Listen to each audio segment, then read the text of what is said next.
আপনি আপনার সন্তানের জন্য যত টাকা খরচ করতে পারবেন তার অর্ধেক খরচ করবেন, আর যতটুকু সময় বরাদ্দ করেছেন তার ডাবল সময় সন্তানকে দিবেন। আমি আবারও বলছি, আপনি আপনার সন্তানের জন্য যত টাকা খরচ করার আপনার সামর্থ্য আছে তার অর্ধেক খরচ করবেন, আর যতটুকু সময় তার জন্য বরাদ্দ করেছেন তার ডাবল সময় সন্তানকে দিবেন। তাহলে সন্তান কখনো পথভ্রষ্ট হবে না। আমরা সন্তানকে কষ্ট দিতে চাই না, সন্তানকে ভালোবাসি, তাই সন্তানকে কষ্ট দিতে চাই না। আপনারা জিরাফ দেখেছেন কখনো?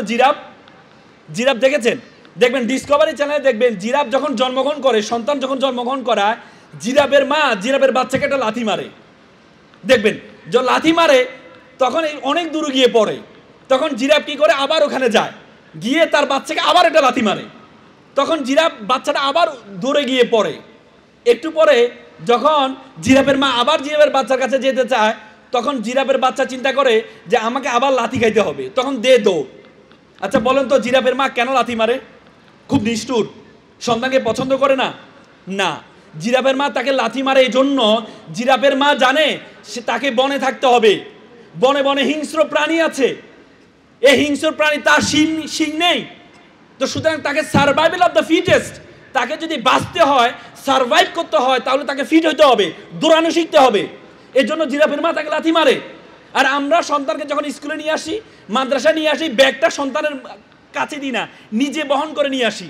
সন্তান যখন খেতে যায়, সন্তানকে আমরা নিজেরা খেতে দিই না, বলি যে বাবা নাও তুমি খাও। সন্তানকে কষ্ট শিখাইতে হবে।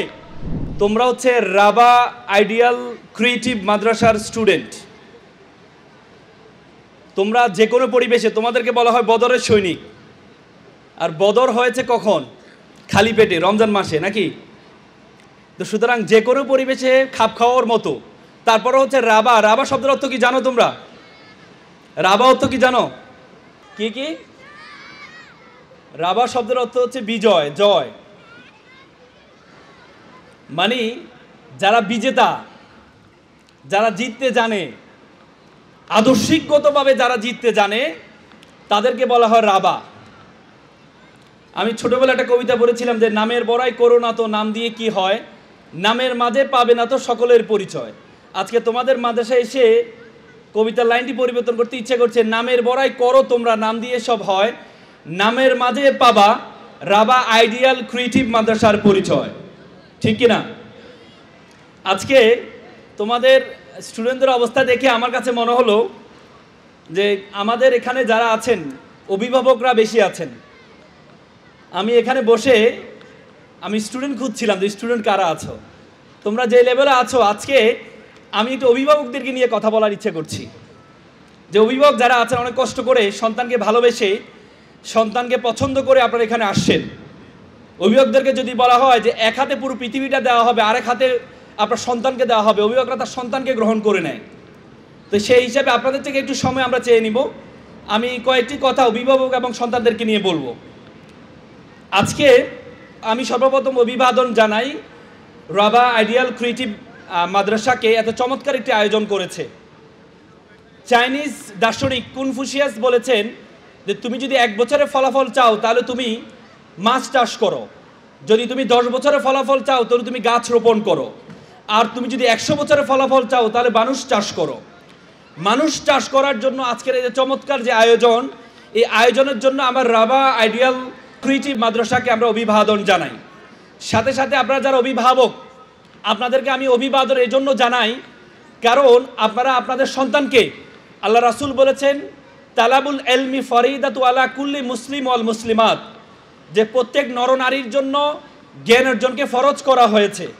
অনেকেই এই হাদিসটার ব্যাখ্যা দিতে বলেন দ্বীনি ইলমকে এমফেসাইজ করা হয়েছে। আল্লাহ তাআলা কোরআনে বলেছেন যে আল্লাহ তাআলা তার রাসূলকে সর্বপ্রথম যে আদেশটি দিয়েছেন সেটি হচ্ছে ইকরা, পড়ো, ইকরা বিসমি রব্বিকাল্লাযী খালাক, পড়ো তোমার প্রভুর নামে যিনি তোমাকে সৃষ্টি করেছেন। আল্লাহ তাআলা প্রথম যে আদেশটি দিয়েছেন সেটি হচ্ছে যে যারা প্রথমে একটা মানুষ হিসাবে, আশরাফুল মাখলুকাত হিসাবে আমাদেরকে প্রথম যে নলেজটি অর্জন করতে হবে সেটি হচ্ছে দ্বীনি নলেজ, কোরআনিক নলেজ প্রথম। এবং সাথে সাথে আজকে আমাদের জন্য অ্যালার্মিং যে আমরা ইকরা বিসমি রব্বিকাল্লাযী খালাক, পড়ো তোমার প্রভুর নামে, আমরা মাদ্রাসায় যারা পড়ি তারা আজকে শুধু এই লাইনটির আমরা মেনটেন করে চলি, কিন্তু পরবর্তী যে লাইন খলাকাল ইনসান আমিন আলাক, এই লাইনটি আমরা আর কন্টিনিউ করি না। একটা সময় ইংরেজি শিক্ষাকে হারাম মনে করা হতো, এজন্য জাগতিক যে শিক্ষা আছে, সাধারণ যে শিক্ষা আছে, এই শিক্ষাটা বাম রামদের দখলে চলে গেছে। একটা সময় গণতন্ত্রকে হারাম মনে করা হতো, এজন্য পুরো দেশটা, আমাদের সমাজ ব্যবস্থাটা চলে গেছে সেকুলারদের হাতে। একটা সময় বিজ্ঞানকে হারাম মনে করা হতো, সেজন্য যে বিজ্ঞান, এই বিজ্ঞানটা চলে গিয়েছে বাম রামদের হাতে।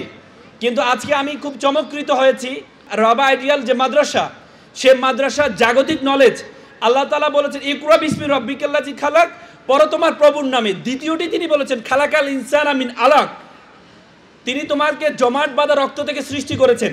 আল্লাহ তাআলা এখানে বায়োলজি শিখিয়েছেন, আল্লাহ তাআলা এখানে জীববিজ্ঞান শিখিয়েছেন। তার মানে আমাদের জাগতিক নলেজ এবং কোরআনিক নলেজের পাশাপাশি দুটিকে সমন্বয় করতে হবে। আল্লাহ তাআলা কোরআনে বলছেন রব্বানা আতিনা ফিদ দুনিয়া হাসানাতাও ওয়া ফিল আখিরাতি হাসানাতাও, দুনিয়া হাসানা এবং আখিরাতে হাসানা দুটিকে মেনটেন করতে হবে।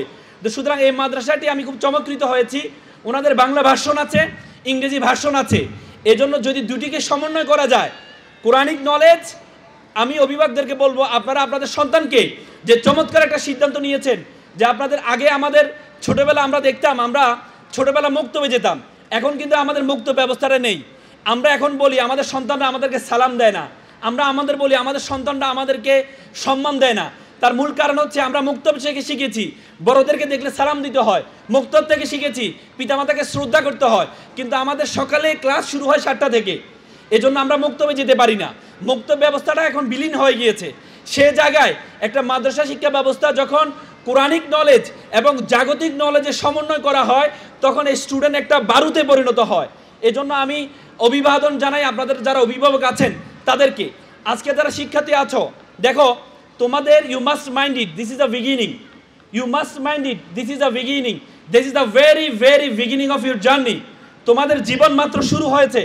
You have to compete not only in Dhaka city, you have to compete all over the country, you have to compete all over the world. তোমাকে পুরো পৃথিবীতে কম্পিটিশন করতে হবে। পৃথিবীটা একটা বিশ্বগ্রামে পরিণত হয়েছে, তুমি একটা বিশ্ব নাগরিক হয়েছ, ইউ আর গ্লোবাল সিটিজেন। তো সুতরাং তোমাকে বিশ্বে তোমাকে কম্পিটিশনে অংশগ্রহণ করতে হবে।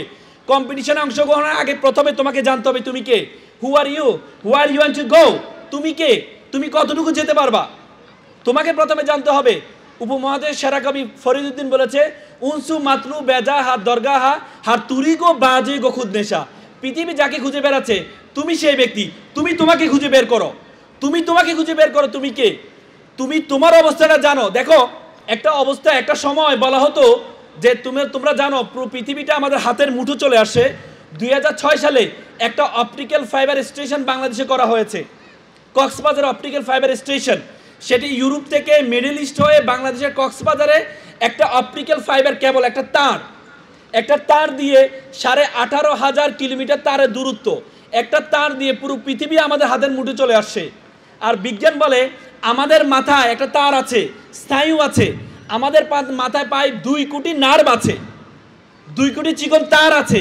একটা তারকে আরেকটা তারের সাথে যদি লাগানো হয় তাহলে সে প্রায় 2 লক্ষ কিলোমিটার হবে। তুমি চিন্তা করতে পারো, মাত্র 18,500 কিলোমিটার দিয়ে পুরো পৃথিবী আমাদের হাতের মধ্যে চলে আসে, তাহলে 2 কোটি নার্ভ আছে, এই 2 কোটি নার্ভ দিয়ে পুরো বিশ্ব জগৎ তোমার হাতের মুঠোর মধ্যে চলে আসবে। আজকে রাবা, আমি শুরুতে বলেছি রাবা শব্দের অর্থ হচ্ছে বিজয়, রাবা শব্দের অর্থ হচ্ছে বিজয়। রাবা তোমাকে শিখায় জীবনের শুরুতে আমরা বিজেতা ছিলাম, জীবনের শুরুতে আমরা বিজেতা ছিলাম। তোমরা জানো একটা ইলিশ মাছ ডিম দেয় 10 থেকে 15 লক্ষ, প্রত্যেকটা ডিমে ইলিশে পরিণত হয় বলেই মানুষের চেয়ে ইলিশের সংখ্যা বেশি।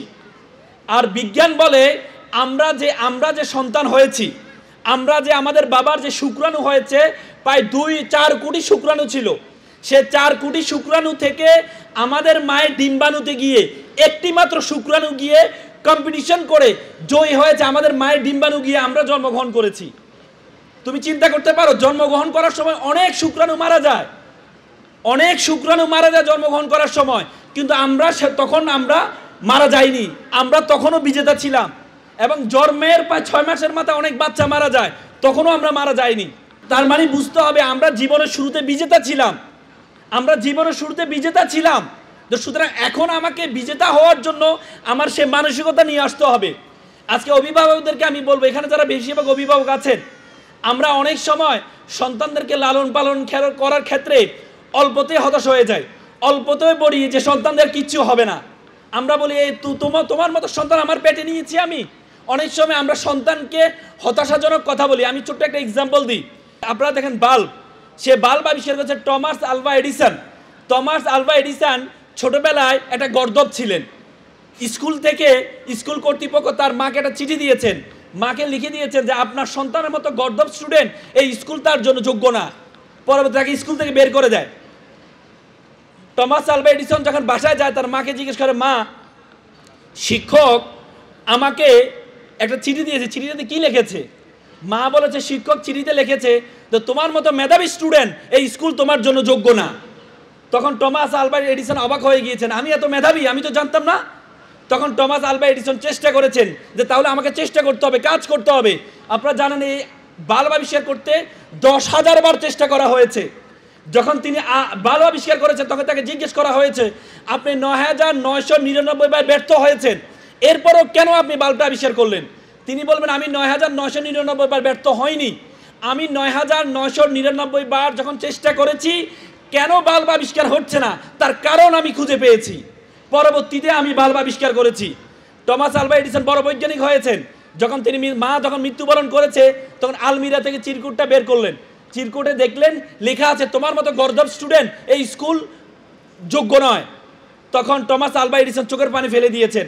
টমাস আলভা এডিসন বলেছিলেন, আমি মনে করেছিলাম আমি ছোটবেলা একটা গর্দভ ছিলাম। তার বইয়ের উপরে কাভারে সে লিখেছে, আমি ছোটবেলা গর্দভ ছিলাম, কিন্তু একটা মায়ের চাইল্ডহুড ইন্সপিরেশন পেয়ে আমি আজকে বৈজ্ঞানিকে পরিণত হয়েছি। তো সুতরাং আজকে অভিভাবকরা, আপনার সন্তানকে অল্পতে হতাশ করবেন না, সন্তানকে এমনভাবে শিখাবেন, সন্তানের মতো করে শিখাবেন। আমি ছোট্ট আরেকটা এক্সাম্পল দিই। দেখেন, আপনারা পায়রা দেখেছেন? পায়রা যখন খাওয়া দাওয়া করে দেখবেন পায়রা সকল কিছু খায়, খাওয়ার পরে পায়রা তার ঝুলিতে খাবারগুলো রেখে দেয়, মানে নরম করে রেখে দেয়। যখন নরম হয় তার ঝুলিতে রেখে দেয়, ঝুলিতে রেখে পরবর্তী তার বাচ্চার মুখের মধ্যে একটু একটু করে দেয়। তার মানে আপনি যখন সন্তানকে শিখাবেন তখন আপনি সন্তানকে যে কঠিন জিনিসটাকে নরম করে শিখাবেন, শিখে নরম করে তারপর সন্তানকে একটু একটু করে দেবেন। আমরা সন্তানকে চিন্তা করি নিজের মতো করে, যে আমি পারছি, একবার পরে আমি মুখস্থ করে ফেললাম আর তুমি মুখস্থ করতে পারলা না। আমরা অনেক সময় বলি, আমি ছোট্ট একটা এক্সাম্পল আপনাদেরকে দিই, এক্সাম্পল দিলে আপনাদের মাথায় ঢুকবে বেশি। একটা বাবা একটা ছেলেকে নিয়ে মেলায় গেল, ছেলে কান্না করছে, ছেলেকে নিয়ে মেলায় গেল যে বাবা চলো মেলা নিয়ে যায়, তাহলে তোমার কান্নাটা বন্ধ হবে। মেলা যাওয়ার পরে বাবা ছেলেকে দেখাচ্ছে, বাবা দেখো নাগরদোলা, ছেলে কান্না করে। একটু পরে বাবা ছেলেকে দেখো বাবা জিলাপি, ছেলে কান্না করে। একটু পরে বাবা ছেলেকে দেখো বাবা বেলুন, ছেলে কান্না করে। বাবার তো মেজাজ খারাপ, কিন্তু তাকে আমি এত কিছু দেখাচ্ছি, এরপর সে কান্না করে কেন? পরবর্তীতে বাবা চিন্তা করলো সমস্যা কি। পরে বাবা ভাবলো মেবি তার জুতোতে মনে হয় কোনো ব্যথা পাচ্ছে। পরে বাবা নিচে বসে জুতোটা খুলে যখন উপরের দিকে তাকায় তখন দেখা যায় যখন সন্তানের মতো হয়, সন্তানের বরাবর আসে, তখন দেখে এতক্ষণ পর্যন্ত বাচ্চাকে যা কিছু দেখিয়েছে মানুষের মাথা ছাড়া কিছুই সে দেখে নাই। যখন তাকে বলে বাবা জিলাপি খাবা, সে দেখে মানুষের মাথা, সে বলে এটা খাইতে হবে আমাকে। যখন বলে বাবা নাগরদোলা, তখন সে দেখে মাথা। যখন দেখে বেলুন, তখন সে দেখে মাথা। তখন বাবা বুঝতে পারলো যে আমি যখন তাকে বলছিলাম তখন সে কিছুই দেখিনি। যখন সে সন্তানের মতো করে বসলো তখন সে বুঝতে পারলো এতক্ষণ আমি যা দেখিয়েছি আমার সন্তান কিছুই বুঝতে পারেনি। তার মানে আপনি যখন সন্তানকে যখন বুঝাবেন, সন্তানের মতো হয়ে বুঝাইতে হবে। আপনি যদি নিজের মতো করে ভাবেন তাহলে কখনো সন্তানকে বড় করতে পারবেন না। আজকে আমরা সবচেয়ে বড় সমস্যা হচ্ছে আমরা অভিভাবকরা, আমরা সন্তানকে আমাদের যতটুকু সামর্থ্য আছে তার চেয়ে বেশি খরচ আমরা করি, কিন্তু সন্তানের জন্য যে সময়টা দেওয়া উচিত সেই সময়টা আমরা সন্তানকে দিই না। আমি আজকে থেকে আপনাদেরকে একটু বলে রাখি, আপনি কোট অ্যান্ড আনকোট করে আপনাদেরকে বলি, আপনি আপনার সন্তানের জন্য যত টাকা খরচ করতে পারবেন তার অর্ধেক খরচ করবেন, আর যতটুকু সময় বরাদ্দ করেছেন তার ডাবল সময় সন্তানকে দিবেন। আমি আবারও বলছি, আপনি আপনার সন্তানের জন্য যত টাকা খরচ করার আপনার সামর্থ্য আছে তার অর্ধেক খরচ করবেন, আর যতটুকু সময় তার জন্য বরাদ্দ করেছেন তার ডাবল সময় সন্তানকে দিবেন, তাহলে সন্তান কখনো পথভ্রষ্ট হবে না। আমরা সন্তানকে কষ্ট দিতে চাই না, সন্তানকে ভালোবাসি, তাই সন্তানকে কষ্ট দিতে চাই না। আপনারা জিরাফ দেখেছেন কখনো? জিরাফ দেখেছেন? দেখবেন ডিসকভারি চ্যানেলে দেখবেন, জিরাফ যখন জন্মগ্রহণ করে, সন্তান যখন জন্মগ্রহণ করায়, জিরাফের মা জিরাফের বাচ্চাকে একটা লাথি মারে।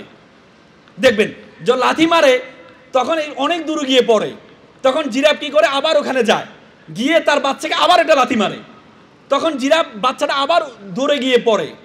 একটু পরে যখন জিরাফের মা আবার জিরাফের বাচ্চার কাছে যেতে চায়, তখন জিরাফের বাচ্চা চিন্তা করে যে আমাকে আবার লাথি খাইতে হবে, তখন দে দৌড়।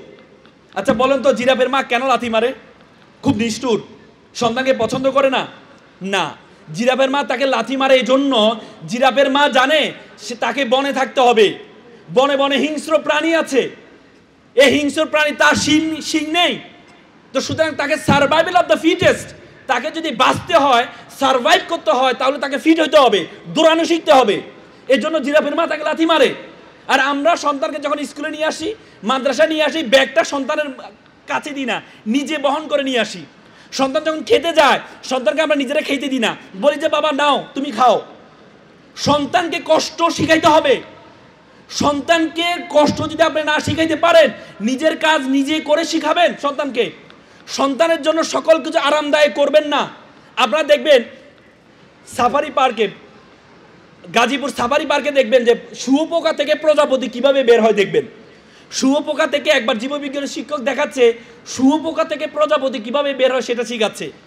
দেখা গেল শিক্ষক বলে তোমরা এক কাজ করো, তোমরা দেখবা শুঁয়োপোকা থেকে কিভাবে বের হয়, তোমরা তাকে সহযোগিতা করবা না। পরবর্তীতে দেখা গেল একটা ছাত্র দেখলো খুব কষ্ট হচ্ছে, তখন সে কি করলো, শুঁয়োপোকা থেকে খুলে প্রজাপতিটাকে বের করলো। পরবর্তীতে এই প্রজাপতিটা বের হওয়ার পর একটু লাফঝাপ করে, একটু পরে সে মারা যায়। তখন শিক্ষক এসে দেখলো যে প্রজাপতিটা মারা গিয়েছে। তখন শিক্ষক বলল তোমরা এখানে কি করলা? বলে স্যার আমাকে ক্ষমা করবেন, আমি দেখতে পাচ্ছি তার খুব কষ্ট হচ্ছে, আমি তার কষ্টটা সহ্য করতে পারি নাই, এজন্য আমি তাকে একটু সহযোগিতা করলাম। তখন শিক্ষক বলল দেখো, তাকে সে যখন বের হওয়ার সময় যে স্ট্রাগলিং, সে যে পরিশ্রম করছে, এই পরিশ্রমটা তার পরবর্তীতে চলার জন্য পাথেয় ছিল, তুমি তাকে পরিশ্রমটা করতে দাওনি, এজন্য সে লাফঝাপ করে পরবর্তীতে মারা যায়। তো সুতরাং আপনি যদি আপনার সন্তানকে পরিশ্রমটা করতে না দেন, তাহলে এই সন্তান ভয়ঙ্কর আকার ধারণ করবে। এই সন্তান দিয়ে আপনি কিছু করতে পারবেন না। এর জন্য সন্তানকে নিজের কাজ নিজে করা শিখাবেন। আরেকটি কথা বলি, সন্তানকে কখনো না, কেন এ শব্দ দুটি বলবেন না, না কোনো শব্দ বলবেন না। আমরা সবসময় বলি বাবা বৃষ্টিতে ভিজো না, আইসক্রিম খেও না, এখানে যেও না। যখন সে না না শুনে, তখন আপনি বলেন যে বাবা পড়তে বসো, সে বলে না। বাবা লিখতে বসো, না, কারণ সেই তো শিখেছে না। আপনি তাকে না বলবেন না, বরং তাকে বললেন বাবা আইসক্রিম খাও, কিন্তু খেলে তোমার ঠান্ডা লাগবে। বাবা বৃষ্টিতে ভিজো, ভিজলে তোমার কি জ্বর আসবে। যখন সে আইসক্রিম খাবে, পরবর্তী যখন তার ঠান্ডা লাগবে, তখন সে বুঝবে যে আম্মু তো ভালো কথা বলেছে, আম্মু তো সত্য কথা বলেছে, তখন সে আর আইসক্রিম খাবে না। এই জন্য আপনি কখনো তাকে না বলবেন না। আপনি কখনো তাকে কেন শব্দটা স্পষ্ট করবেন না, যে বাবা তুমি অমুকের গাছে আম পেরেছো কেন। যখন আপনি কেন বলেন, তখন সে আপনার চোখ দেখে সে একটা ডিফেন্স নেয়, সে একটা না না মা আমি তো পারিনি, রফিক পেরেছে আমি পারিনি। তার মানে সে মিথ্যার আশ্রয় নিচ্ছে কেন? আপনার কথার কারণে। আপনি তাকে কেন প্রশ্ন করেছেন এই জন্য। কিন্তু আপনি যদি বলে বাবা অন্যের গাছের ফল অনুমতি ছাড়া পারা ঠিক না, এটা যখন বলবেন, তখন সে বলবে হ্যাঁ মা আমি আর পারবো না। তার মানে আপনার শব্দ চয়নের কারণে সে বাধ্য হচ্ছে মিথ্যা বলার জন্য। আপনি যখন বাবা দেয়ালে আঁকলা কেন, তখন সে বলবে আমার ইচ্ছে হয়েছে আঁকছি, একগুমি হয়ে যাবে। বাবা তুমি অন্যের খেলা নিয়ে এভাবে লাফঝাপ করছো কেন, এটা না বলে বাবা তখন তার সামনে সুন্দর করে বসবেন, হাঁটু গেড়ে বসবেন, বসে তার সমান হবেন। সমান হয়ে সন্তানকে বলবেন যে বাবা তোমার কি কাগজ লাগবে, তুমি কি আঁকবা, তুমি দেয়ালে আঁকলে এটা তো আমরা মানুষকে দেখাইতে পারবো না, বরং তুমি কাগজে আঁকো, আমি তোমার মাদ্রাসায় গিয়ে তোমার শিক্ষককে দেখাবো, তোমার মিসকে দেখাবো, তুমি এই কাগজে আঁকো, তাহলে সবাইকে দেখাইতে পারবো। তখন বলছে মা ঠিক আছে। কিন্তু আপনি এজন্য শব্দ চয়নের ক্ষেত্রে খুবই সাবধানতা অবলম্বন করবেন, শব্দ চয়নের ক্ষেত্রে, সন্তানের ক্ষেত্রে। তারপর হচ্ছে আমি অভিভাবকদেরকে বলবো, আমরা অনেক সময় আমরা মনে করি যে আমার সবচেয়ে বোকা সন্তানটাকে আমার মাদ্রাসায় দিই, বলে যে আমার বোকা সন্তানটাকে মাদ্রাসায় পড়ুক, আর যেটা চালাক তাকে ইংলিশ মিডিয়ামে দিই। আবার মাদ্রাসা যখন পড়াই তখন অভিভাবকরা, অন্য অভিভাবক যখন জিজ্ঞেস করে আপনার ছেলে কোথায় পড়ে, তখন একটু লজ্জা, আমরা একটু বলতে আমরা ফিল করি না। কিন্তু আপনি এটা মাথা রাখবেন, আপনি আপনার সন্তানকে আল্লাহ তাআলা আদেশে, আল্লাহ তাআলা বলেছে প্রথম যে নলেজ এটা কোরআনিক নলেজ হবে, এজন্য আপনি আপনার সন্তানকে মাদ্রাসায় পড়াচ্ছেন, এজন্য আপনি আপনার সন্তানকে মাদ্রাসায় পড়াচ্ছেন। আপনি ভাবছেন, আজকে দেখবেন, আমি কয়েকদিন আগে একটা বৃদ্ধাশ্রমে গিয়েছিলাম, সে বৃদ্ধাশ্রমে দেয়ালে লেখা আছে, বাবা দেয়ালে লিখেছে, বাবা এবার ঈদে তোর বাড়িতে একটা আমাকে নিবি। একটা মা লিখেছে দেয়ালে, একটা শিক্ষিত মা, সে তার দেয়ালে লিখেছে, মা বাবা এবার ঈদে তোর বাড়িতে আমাকে তুই নিবি। কত ভয়ঙ্কর একটি বাক্য ব্যবহার করেছে। আজকে এটার মূল সমস্যা হচ্ছে আমরা আমাদের সন্তানকে, মনে রাখবেন গরিবের ছেলেরা মাদ্রাসায় পড়ে এটা চিন্তা একসময় ছিল, কিন্তু বড় লোকের মা বাবারা সবচেয়ে বেশি বৃদ্ধাশ্রমে যায়। আপনি বলতে পারবেন কোন মাদ্রাসার শিক্ষক, কোন আলেম তার মাকে বৃদ্ধাশ্রমে রেখে আসতে? আমি থাউজেন্ড অফ স্টোরি আপনাকে বলতে পারবো, থাউজেন্ড অফ স্টোরি আপনাকে বলতে পারবো, যে বিসিএস ক্যাডার ছেলে তার মাকে বৃদ্ধাশ্রমে রেখে আসছে, ডাক্তার ছেলে তার মাকে বৃদ্ধাশ্রমে রেখে আসছে, আইনজীবী ছেলে তার মাকে বৃদ্ধাশ্রমে রেখে আসছে, কিন্তু কোনো মাদ্রাসার আলেম তার মা বাবাকে কখনো বৃদ্ধাশ্রমে রেখে আসে না। আমার একটা ছোট্ট, আমি একটা গল্প বলবো আপনাদেরকে, আমার জীবনের সবচেয়ে বেশি দাগ কেটেছে, এটা বাস্তবিক ঘটনা, আমার জীবনে সবচেয়ে বেশি দাগ কেটেছে। আমি ঢাকা বিশ্ববিদ্যালয়ের সূর্যজন হলে ছাত্র ছিলাম। আমি যখন সূর্যজন হলে পড়তাম, হলে থাকতাম, তখন আমাদের একজন মামা ছিলেন, নাইট গার্ড ছিলেন। তিনি সারা রাত ধরে নাইট ডিউটি দিতেন, সকালে পিঠা বিক্রি করতেন। তো আমি মামাকে বললাম, মামা আপনি সারা রাত ধরে নাইট ডিউটি দেন, সকালে পিঠা বিক্রি করেন, আপনি ঘুমান কখন? বলছে, মামা আমার জন্য একটু দোয়া করবেন, আমার ছেলেটা এসএসসিতে প্লাস পেয়েছে, তো এসএসসিতে প্লাস পায়, আমার ছেলেকে আমি ঢাকা মেডিকেল ভর্তি করাবো, আর ঢাকা মেডিকেল ভর্তি করানোর পর আমি চাকরি ছেড়ে দেবো, রাতে ঘুমাইতে পারেন, এই চাকরি আমি করবো না। কিছুদিন যাওয়ার পর দেখলাম মামা দুপুরে ফল বিক্রি করছে। তা আমি বললাম, মামা আপনি সারা রাত ধরে নাইট ডিউটি দেন, সকালে পিঠা বিক্রি করেন, দুপুরে ফল বিক্রি করেন, আপনি ঘুমান কখন? বলেছে, মামা আমার জন্য দোয়া করবেন, আমার ছেলেটা এসএসসিতে প্লাস পেয়েছে, কোচিংয়ে ভর্তি করাইতে হবে, 20-30 হাজার টাকা লাগবে, এই জন্য আমি একটু কষ্ট করছি। তা আমি বললাম, মামা ছেলেকে ধর্মকর্ম শিখান্ত। বলছে, মামা আসলে সে ছেলে তো সময় পায় না, জীববিজ্ঞান পড়ে, রসায়ন পড়ে, সময় পায় না, আমার ছেলে ভালো ছেলে। তা আমি বললাম, মামা তারপরেও ছেলেকে একটু ধর্মকর্ম শিখাবেন। পরবর্তী তাকে আমি কোচিংয়ে ভর্তি করার ব্যবস্থা করে দিলাম, ছাড়ের ব্যবস্থা করে দিলাম। কিছুদিন যাওয়ার পরে দেখি মামা একদিন আমার রুমে মিষ্টি নিয়ে আসলো। কি উদ্বেলিত, কি উদ্ভাসিত, কি আনন্দিত! আমি বললাম, মামা আপনি এত খুশি? বলেছে, মামা আমার ছেলে ঢাকা মেডিকেলে চান্স পেয়েছে। তার আনন্দ দেখে আমি অবাক হয়ে গিয়েছি। একটা সন্তানের সফলতায় মা বাবা এত আনন্দ হতে পারে আমি কখনো দেখিনি। কিছুদিন যাওয়ার পরে একদিন দেখি মামা কান্না করছে। তা আমি বললাম, মামা আপনি কান্না করছেন? বলছে, বাবা আমাকে ক্ষমা করবেন। আমি বললাম, মামা কি হয়েছে? বলছে, বাবা আমাকে ক্ষমা করবেন। বলছে, বাবা আমার ছেলে ইয়াবা আসক্ত। বাবা গতকাল সে বাসায় এসেছে, শোকেজের গ্লাস ভেঙেছে, আলমিরের গ্লাস ভেঙেছে টাকার জন্য। বাবা বিশ্বাস করেন, আমি মনে করেছিলাম আমি যখন অসুস্থ হব, তার মা যখন অসুস্থ হবে, আমার ছেলে আমাকে সুস্থ করবে। আজকে আমি সুস্থ মানুষকে আমার ছেলে অসুস্থ বানিয়ে দিচ্ছে। এমন বর্বর ছেলে তো আমি চাইনি, এমন অসভ্য ছেলে তো আমি চাইনি। আমার ভাইয়ের ছেলে দিনমজুর, সারাদিন কাজ করে এসে রাতে মা বাবার সাথে একসাথে খাওয়া দাওয়া করে। বিশ্বাস করেন মামা, আজকে 2 মাস আমি আমার ছেলেকে দেখিনি। এমন ছেলে তো আমি চাইনি। With due respect to our guardians, with due respect to our guardians, আপনি আপনার ছেলেকে ডাক্তার বানালেন, ইঞ্জিনিয়ার বানালেন, কোনো কাজে আসবে না। ছেলের মধ্যে যদি ধর্মীয় জ্ঞান না থাকে, এই ছেলে ভয়ঙ্কর আকার ধারণ করবে, ভয়ঙ্কর আকার ধারণ করবে। ইংল্যান্ডের শিক্ষা কমিশনের চেয়ারম্যান ছিলেন স্টিমলি হিল। স্টিমলি হিল একদিন চিৎকার করে বলছিলেন, if you teach your children, ইংল্যান্ডের শিক্ষা ব্যবস্থায় 40 বছর কোনো ধর্ম ছিল না। স্টিমলি হিল একদিন চিৎকার করে বলছিলেন, if you teach your children 3 years, তুমি যদি তোমার সন্তানকে 3টি ইয়ার্স শিক্ষা দাও, রিডিং, রাইটিং আর অ্যারিথমেটিক, তুমি যদি তোমার সন্তানকে 4র্থ আর্টটি শিক্ষা দিতে বলে যাও, দ্যাট ইজ দ্য রিলিজিয়ন, তাহলে তুমি তোমার সন্তান থেকে 5ম আর্টটি পাবা, দ্যাট ইজ দ্য রাস্কেলিটি, বর্বরতা। ধর্ম আপনাকে শিক্ষা দেয়, ওয়াকফিদ লাহুমা জানাউজ্জুলা মিনার রহমা ওয়াকুল রব্বির হামহুমা কমা রব্বায়ানি সগীরা। ধর্ম আপনাকে শিক্ষা দেওয়া, কাদা রাব্বুকা আল্লা তা'বুদু ইল্লা ওয়া বিল ওয়ালিদাইনি ইহসানা ইম্মা ইয়াবলুগান্না ইনদাকা কিবরাহুমা আও কালাহুমা ওয়ালা তাকুল লাহুমা উফি ওয়ালা তানহারহুমা ওয়াকুল লাহুমা কাওলান করিমা। উফ শব্দটি পর্যন্ত ব্যবহার করো না। আল্লাহ রাসূল বলেছে, মান লাইসা মান লাম ইরহামা সগীরানা ওয়া লাম ইউকরু কাবীরানা, তুমি আমার উম্মত নয় যদি বড়দেরকে শ্রদ্ধা না করো, ছোটদেরকে স্নেহ না করো। ইটস কল্ড এ রিলিজিয়ন, এটি ধর্ম। তো সুতরাং আপনি আপনার সন্তানকে, সবচেয়ে চালাক সন্তানকে ইংলিশ মিডিয়ামে ভর্তি করাবেন, আর সবচেয়ে বোকা সন্তানকে মাদ্রাসায় ভর্তি করাবেন, এটা ভুল করবেন। আপনি আপনার সন্তানকে যেখানে পড়ান প্রথম যে নলেজ সেটি কোরআনিক নলেজ দিবেন, তাহলে আপনার সন্তান কখনো শেষ বয়সে গিয়ে বৃদ্ধাশ্রমে রেখে আসবে না। সন্তান আপনাকে দেখে শিখে।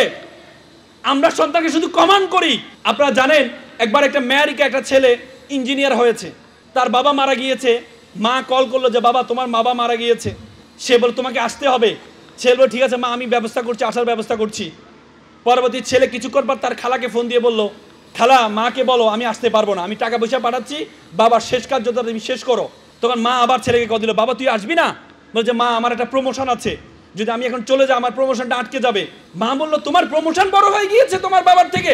তখন ছেলে বলে মা একটু আবেগী কম হও। আমি যখন ক্লাস 4-এ পড়ি তখন আমার দাদা মারা গিয়েছিল, আমি দাদার লাশের পাশে কান্না করছিলাম।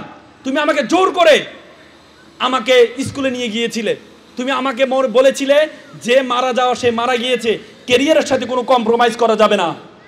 সেদিন আমি শিখেছি, সেদিন আমার মাথাটা কথায় গেঁথেছে। আমি তখন থেকে সিদ্ধান্ত নিয়েছি ক্যারিয়ারের সাথে কোনো কম্প্রোমাইজ করা যাবে না। সুতরাং আপনি আপনার সন্তানকে কি শিখাবেন? আপনি আপনার সন্তানকে কিছু শিখানো লাগবে না, কিছু বলা লাগবে না। লার্ন ইন বিহেভিয়ার বলা হয়, সে শিখবে আপনাকে দেখে, সে আপনাকে দেখে শিখবে। আপনি যদি মনে করেন পরিবার মানে আপনি আপনার স্বামী আর সন্তান মানে পরিবার, শ্বশুর শাশুড়ি পরিবারের অংশ নয়, তাহলে মনে করবেন আপনার সন্তান বড় হওয়ার পর সে মনে করবে পরিবার মানে আমি এবং আমার স্ত্রী এবং সন্তান, আমার মা বাবা পরিবারের অংশ নয়। এজন্য আপনাকে বৃদ্ধাশ্রমে সে রেখে আসবে। সে যদি শিক্ষিত হয় আপনাকে বৃদ্ধাশ্রমে রেখে আসবে, অশিক্ষিত হলে গ্রামে রেখে আসবে আপনাকে। তো সুতরাং আপনার সন্তান আপনাকে দেখে শিখবে। তো সুতরাং আপনি আপনার সন্তানকে যাই কিছু করবেন, সন্তান আপনাকে দেখে শিখে। আমি পৃথিবীর প্রায় 23টা দেশে গিয়েছি। I have visited 23 state all over the world. আমি পৃথিবীর প্রায় 23টা দেশে গিয়েছি। আমি যে দেশে যাই ওই দেশে স্কুল ব্যবস্থা কেমন, ক্যারিকুলাম কেমন, আমি একটা স্কুল ভিজিট করতে যাই। কয়েকদিন আগে আমি ইন্দোনেশিয়ার একটা স্কুলে গিয়েছি, সেখানে ভিজিট করে দেখে আসছি। ইন্দোনেশিয়ান এবং উন্নত বিশ্বের প্রত্যেকটা রাষ্ট্রে অভিভাবকদের জন্য, যারা শিশু থেকে ক্লাস 5 পর্যন্ত, অভিভাবকদের জন্য প্রতি সপ্তাহে একটা ক্লাসের ব্যবস্থা রাখে তারা। শুধুমাত্র সন্তানদের জন্য নয়, উইকেন্ডে শুক্র অথবা শনিবারে উইকেন্ডে প্রতি সপ্তাহে অভিভাবকের জন্য একটা ক্লাসের ব্যবস্থা করা রাখা হয়। কারণ হচ্ছে একটা সন্তান স্কুলে থাকে 3 থেকে 4 ঘন্টা, আর বাকি 21 ঘন্টা থাকে অভিভাবকের কাছে। তো সুতরাং মা বাবা সন্তানকে কীভাবে লালন পালন করবে সেটার জন্য প্রতি সপ্তাহে একটা ক্লাসের ব্যবস্থা করা হয়। তো সুতরাং আজকে রাবা আইডিয়াল ক্রিয়েটিভ মাদ্রাসা যে চমৎকার অভিভাবকদের আয়োজন করেছে, আমি মনে করি আমি অভিভাবকদেরকে নিয়ে আরও কিছু কথা ছিল, কিন্তু যেখানে সন্তানরা আছে এই কথাগুলো বললে আবার সন্তানরা আপনাদের বাসায় গিয়ে ঝামেলা করতে পারে। এজন্য আমি সব কথা এখানে বলিনি, হ্যাঁ, কারণ সন্তানরা মাথায় গেঁথে যাবে, তখন বলবে ভাইয়া তো কথা বলেছে তুমি এখন এটা করছো কেন, তখন এটা আপনাদের বিরুদ্ধচারণ হবে। এজন্য যদি অভিভাবকদেরকে নিয়ে যদি কোনো প্রয়াস থাকে, ইনশাল্লাহ আপনাদেরকে নিয়ে কথা বলবো একটা সন্তানকে। কারণ আপনাকে মনে রাখতো you are the first teacher of your child. আপনি আপনার সন্তানের প্রথম শিক্ষক। তো সুতরাং আপনাকে বুঝতে হবে আপনি আপনার সন্তানকে কিভাবে মুভ করাবেন। তো সুতরাং আজকে আমরা যারা এখানে স্টুডেন্ট যারা আছে, তোমরা একটু সবাই একটু দাঁড়াও তো, একটা ওত বলে আমি শেষ করবো। একটু স্টুডেন্টরা একটু দাঁড়াও, স্টুডেন্ট একটু দাঁড়াও, একটু সামনে হাতটা সামনে নাও, পিটি করো না তোমরা, হাতটা একটু সামনে নাও, হাত সামনে নাও। বলো আমি ওয়াদা করছি, আমার সাথে বলো, লাউডলি বলো, আমি ওয়াদা করছি খারাপ কিছু দেখবো না, খারাপ কিছু শুনবো না, খারাপ কিছু বলবো না। যে মুখে ডাকি মা সে মুখে মাদক না, মানুষের মতো মানুষ হব, পিতা মাতাকে শ্রদ্ধা করব, নিজের দেশকে নিজেই গড়ব। বসো, তোমরা যারা ছোট্ট শিশু, বড় হবে ঠিক, তোমরা হবে শিল্পী, কবি, লেখক, বৈজ্ঞানিক।